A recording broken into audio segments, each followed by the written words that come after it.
Hello and welcome to the coronavirus update for the 28th of August 2021, where we're, oh god, over a year into this. And if you take a look at it, this was the first wave that everyone's so scared, and when the detection wasn't so good.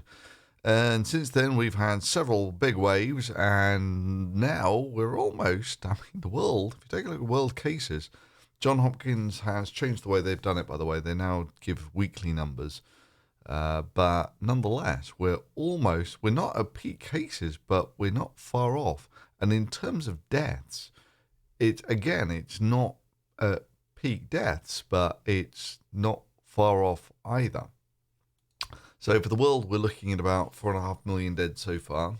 And, God, 200 million cases? Giving you a death rate of about 2% ish, average now out to 200 million. Anyway, so let's take a look at it country by country, because of course this John Hopkins now looks like they organize it on, by deaths per week or something. In America is actually still top of all of this, where this is the latest wave in America, and it's spiking in deaths as well, which is peculiar because, America isn't doing so bad on the vaccinations. There are about 300 million people in America, so there are more vaccines than people so far. Whereas if you take a look at other countries like the UK, where this is better. It's getting on for I forgot what UK is, 55, 60, 65 million, that sort of thing. So there's more than one dose per person, and even though the cases in the UK have gone crazy, we're almost peak cases again. Deaths really haven't sort of followed suit anywhere near as much, and this is a common trend across a lot of the highly vaccinated European countries. America doesn't seem to be following that. Actually, that is an interesting thing. Is Canada the same? I've not checked Canada. Difficult to say. He's definitely gone up. Anyway, once you get it looks to me like a lot of the recent spike is coming from this neck of the woods.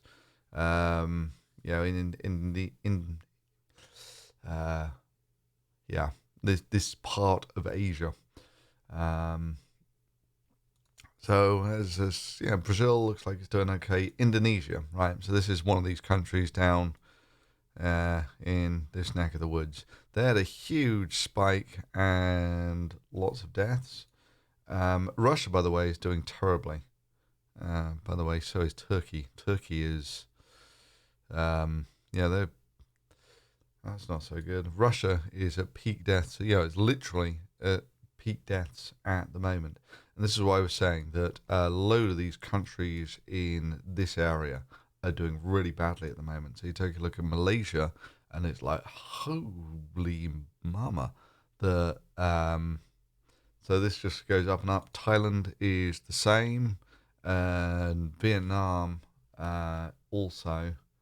Philippines. Not looked at the Philippines is spiking. Vietnam, there he is, right on top. God. Vietnam is like nothing, boom. And very low vaccination rates in Vietnam. Japan is also doing well. Actually, they're difficult to say. You don't usually get this following suit till a week afterwards, so we'll know in a week or so. How Japan's doing, but their vaccination rate's not that high. They're 150 million in Japan, so they're not even dose for every person yet. So it's very much this area of the world that's doing badly at the moment.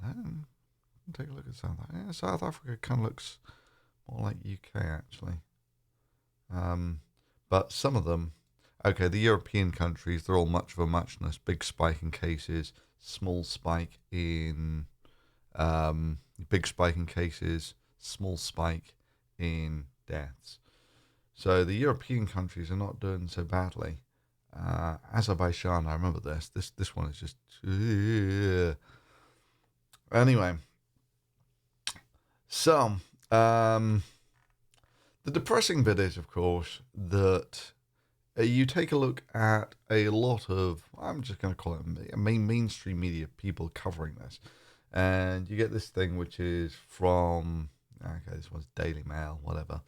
But, COVID cases skyrocketing in Louisiana, which, American deaths are going up. So this is kind of curious. I'm not quite so sure whether it's, the vaccine uptake hasn't been homogeneous. It's mostly the old people who die. So if you've got gaps in your old people vaccinations, then that's the most likely explanation for your deaths.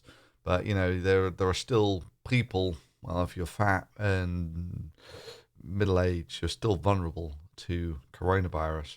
And, they've just got some examples of that. But the thing that is truly, truly horrific here, let me move this over so you don't quite see as many of my favorites, which are mostly things like, StarCraft and whatever. The bizarre thing is, I've never actually played StarCraft. I just enjoy watching people play it. Anyway, they don't give up with the bull, do they? Cases of an illness where people don't even know they have it is rising quickly. So what? Well, yeah, but you take a look at, deaths, and it's like, nah, this deaths are still going up.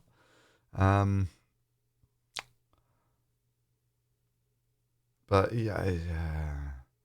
there is just so much delusional stuff here. Disgusting propaganda. You've lost. Don't you get it, media? Your little sham is done. The mainstream media are totally mad and relentless.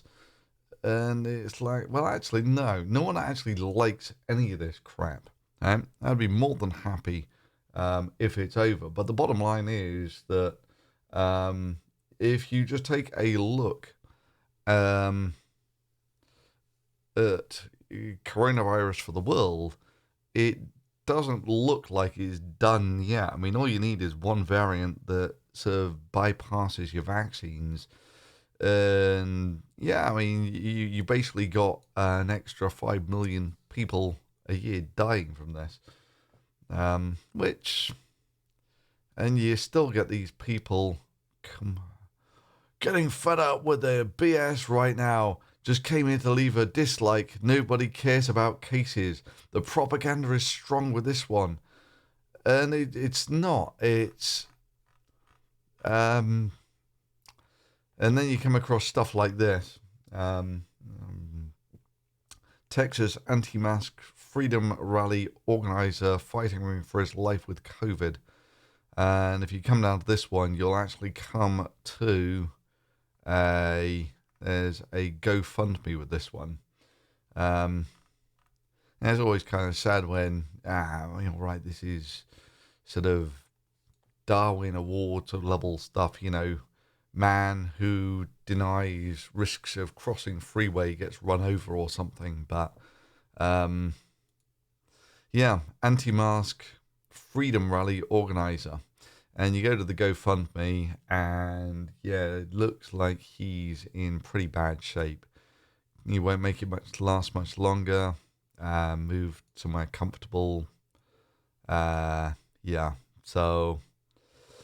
And it kind of sucks, but I mean, the guy was the guy advocating for people to take the risk that killed him, which, this is difficult. I mean, if you're actually, I've recently suffered a bereavement. It sucks, but I mean, if you're going around sort of advocating that sort of seatbelts kill people and you shouldn't wear them, and then that's basically how you get killed. Problem is even worse than that. You advocate for not following virus hygiene, and it's not just yourself you're taking the risks with, you're advocating that everyone take the risks. Anyway, so let's keep our fingers crossed that spread rates go down, and that the world numbers start going down at some point as well, and that we don't get an endless stream of mutants. Because I, like everyone else, I'm absolutely sick to death of this. Although, curiously enough, we are actually now some of the best countries in the world in terms of getting this all under control. You take a look at Czechia, and it's like, cases all the way down, and death even more so. Poland is equally sort of amazing. So, these are some of the countries in Europe that haven't resurged. Now, cynical man might say, that's just because so many people got it in this big surge here that herd immunity was kind of attained there. But anyway, so let's keep our fingers crossed that there aren't many more of these updates. And with that, I wish you good luck, and I will see you next time. Thanks for watching.